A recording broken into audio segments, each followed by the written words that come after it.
이 세상에서 가장 확실한 것은 죽음과 세금이라고 합니다. 세금은 죽음만큼 피할 수 없다는 건데요. 피할 수 없다면 줄이는 방법을 찾아야겠죠. 한국공인회계사회가 추천하는 각 분야 전문 회계사들과 함께 세금 전략하는 묘수를 찾아봅니다.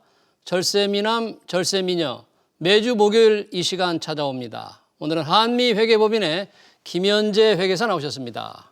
회계사님 어서 오십시오. 예, 반갑습니다. 안녕하십니까. 자, 연말이면 뭐 이 직장인들 가장 관심을 기울이는 게 연말 정산인데 우리 회계사님께서 이제 연말 정산에 관해서 예, 세 차례 설명해 주실 거죠? 예, 맞습니다. 네, 그러면 상당히 이 어떤 내용으로 매년 하지만 또 바뀌는 게 있으니까 어떻게 해야 되는지 오늘은 맞벌이 부부의 절세 전략이죠. 예, 그렇죠? 맞습니다. 그럼 웹툰 먼저 한번 보시고 시작하겠습니다.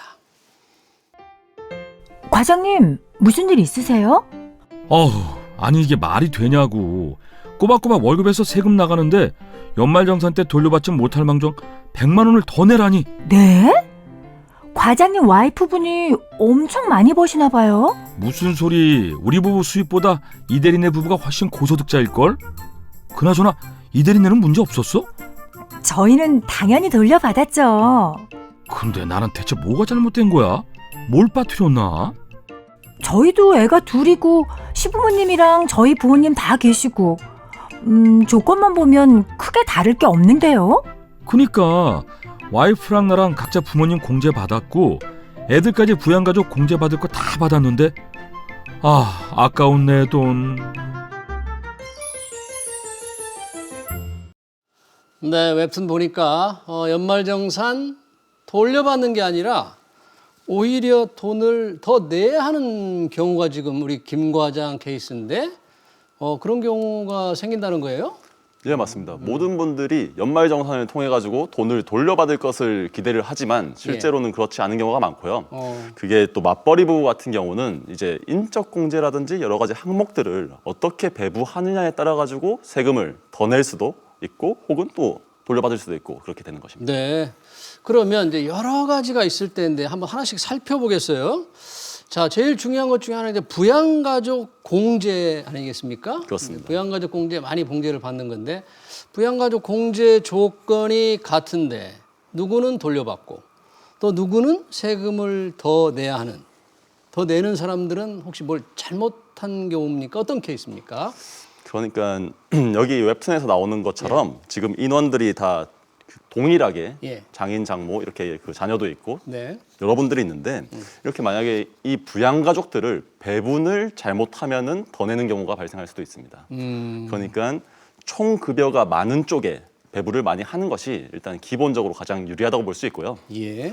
근데 이제 그게 왜 그러냐면은 예. 저희가 이제 세법이 이제 누진세율이라 가지고 고소득자는 세율이 높아요. 그렇기 때문에 고소득자가 이제 인적공제 대상자가 많아지면은 세금 혜택이 많다고 볼 수 있습니다.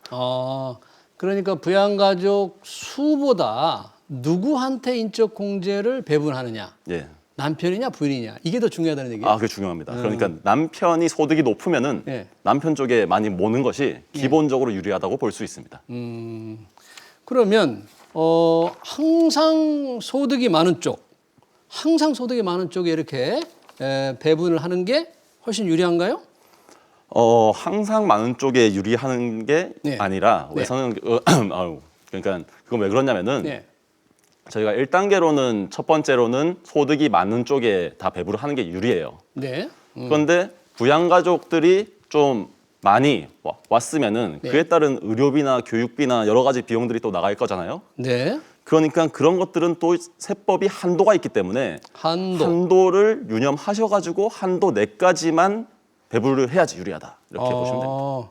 그러니까 보육료, 교육비, 세액비는 각종 한도가 있다. 네. 그래서 그러면 한쪽으로 몰아줄지 서로 배분할 수 있을지 어떤 게 유리한지를 굉장히 잘 따져봐야 되는데 부모님을 부양가족으로 이렇게 공제받을 때 네네. 그런 때는 또 주의할 점이 있다면서요?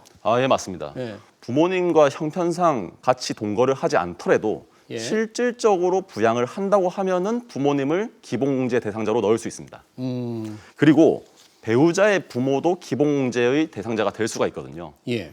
그런데 한 가지 유념해야 되는 게 예. 이분들을 소득 요건하고 나이 요건을 같이 따져봐야 된다. 이거 아셔야겠습니다. 그러면 먼저 말씀하신 만약에 함께 살지 않는데 실제 부양한다는 것은 또 어떤 뜻이에요? 그러니까 같이 살지 않더라도 예. 저희가 부모님께 생활비 이렇게 전달해 드리지 않습니까? 그러니까 매월 일정 기간의 생활비를 계좌이체를 한 것을 증빙으로 봐서 인정을 해주기도 하는 것입니다. 그런데 이게 만약에 저희 형제 자매들이 부모님께 또 용돈을 다 드렸어요. 그러면 누가 기본공제 대상자로 넣을 수 있느냐의 문제가 있는데 예. 이 경우는 이제 홈택스에서 이제 등록을 할 수도 있고 여러 가지 방법이 있으니까 그거를 유념하셔서 기본공제 대상자로 부모님을 한 번만 넣어야지 두 번 넣으면은 추징당할 수도 있거든요. 네, 그런 거를 유념하셔야겠습니다. 예.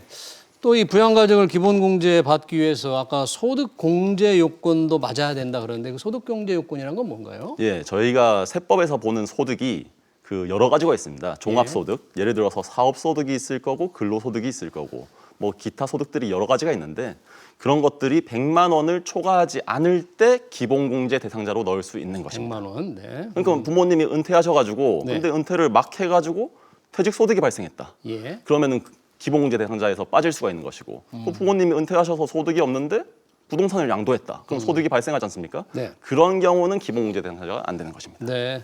지금 말씀하신 부모님 이 부양가족 공제도 중요하지만 연말정산에서 이 굉장히 중요한 게 신용카드 공제입니다. 잘 따져봐야 되는데 이게 소득 대비 조금 받을 수도 있고 받지 못할 수도 있는데 올해 뭐 카드 공제가 더 넓어지고 더 커졌습니까? 예, 한시적으로 소득공제, 신용카드 소득공제가 좀 더 많이 배려를 해준 부분이 있는데 2021년에 2020년 대비 5%를 초과해서 쓴 사용분에 대해서 한도를 100만 원까지 해가지고 거기다 10%를 곱한 값을 신용카드 소득공제에 추가해서 한시적으로 적용을 해줍니다. 아, 10%를 그 전에보다 추가해 준다. 그러면 아까 부양가족 공제의 경우에 맞벌이 부부 한쪽으로 이제 몰아주는 게 좋다고 하셨잖아요. 이 신용카드 공제도 혹시 한쪽으로 몰아주는 게 좋을까요? 신용카드 공제 같은 경우는 조금 성격이 다르기 때문에 무조건 한쪽으로 모는 것이 유리하다고는 볼 수는 없고 유념하셔야 될 게 신용카드를 사용한 주체가 중요한 게 아니라 신용카드 그 명의의 주체가 중요하다. 이거를 기억하시면 되겠습니다. 아, 누구 이름의 신용카드를 썼느냐가 훨씬 중요하다. 그걸 좀 염두에 두라는 얘기네요. 그러면 몰아줄 수는 없고 맞벌이 부부가 그러면 신용카드 조금 공제를 많이 받고 싶은 방법, 어떤 절세할 수 있는 방법은 뭐가 있을까요? 예, 간단하게 말씀드리면은 예. 우선은 맞벌이 부부가 있으면은 소득이 높은 쪽이 있고 낮은 쪽이 있지 않습니까? 낮은 쪽에 신용카드를 쓰는 것이 유리합니다. 그 이유는 예. 의료비나 신용카드 공제 같은 경우는 최저 사용 금액이라는 게 있어요. 그렇기 때문에 총 급여의 일정 퍼센티지가 최저 사용 금액으로 결정이 되는데 네. 그것이 소득이 낮은 사람이 적용을 하면은 좀 더 유리하다고 볼 수 있습니다.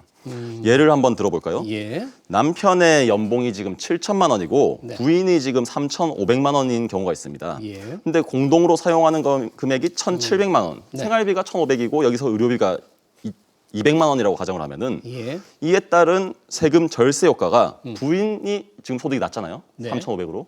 낮은 경우가 28만 원 정도 더 아, 받을 수 부인. 있는 것이니까 예. 부부 합산으로 봤을 때는 28만 원의 이득을 볼 수 있는 것입니다. 아, 부인이 소득이 낮으니까 그렇게 할 경우에 훨씬 더 유리하다 그런 얘기네요. 네.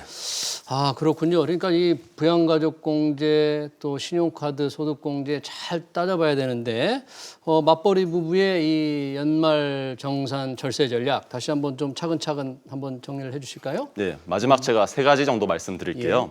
우선은 본인이 실제로 부양을 한다면은 본인의 부모님뿐만 아니라 장인 장모도 기본 공제 대상에 포함을 시킬 수가 있다. 그러니까 자기 배우자의 부모님까지도 기본공제에 포함시키는 것. 예, 그것이 가능하다. 근데 소득 금액 요건은 좀 따지자. 소득 금액은 100만 원? 예, 맞습니다. 100만 원 넘으면 안 된다. 혹시 다른 소득이 있어서 100만 원을 넘어버리면 안 되는 거예요? 아, 그러면 안 됩니다. 추징을 당합니다. 만약에 넣으면. 추징당하고. 예. 네. 네.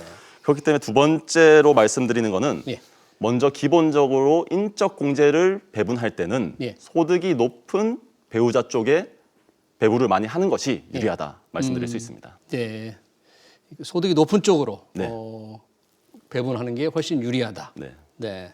그럼 공제 항목별로 조금 다 나눠야 되는 거 아닐까요? 신용카드는 안 되죠. 그게 안 네, 된다고 맞습니다. 그러셨죠? 네. 그러니까 아까 말씀드린 그런 그 기본적으로는 그렇고 예. 얘기했던 신용카드라든지 의료비 같은 것들은 한도를 고려해서 한도가 넘지 않는 범위 내에서 이 원칙을 지키셔야 합니다. 네, 그렇군요. 오히려 아까 의료비나 신용카드 사용이 많은 부양가족의 경우에는 소득이 적은 배우자가 공제받는 게 좋다 그런 네, 말씀이죠? 맞습니다. 그게 제가 마지막으로 세 번째 말씀드리려고 한 건데 아, 예. 그 신용카드 사용액 같은 경우는 소득이 낮은 쪽의 명의의 카드를 쓰는 것이 좀 더 유리하다고 볼 수 있는 것입니다. 그리고 추가로 올해 새로 생긴 그 추가 절세를 할 수 있는 신용카드 사용액에 대해서 예. 그 아까 10% 곱하는 부분 있잖아요. 5% 10% 초과하고 추가된 거요? 10% 추가된 거. 예. 그것도 챙기시면은 절세 전략에 있어가지고 조금 유리하다고 볼 수 있겠습니다. 네, 잘 알겠습니다. 맞벌이 부부의 연말정산 절세 전략, 부양가족 공제, 신용카드 공제 잘 따져보고 해야 할 것 같습니다. 다음 주 목요일에 뵙는데 다음 주 목요일에는 어떤 절세 내용인가요? 저희가 다음은 이제 미혼 청년 직장인을 위해 가지고 뭔가를 준비해봤습니다. 알겠습니다. 청년 직장인들 다음 주 목요일에 절세 전략 잘 들어봐야 될 것 같습니다. 네, 지금까지 한미회계법인의 김현재 회계사였습니다. 네, 고맙습니다. 감사합니다. 네.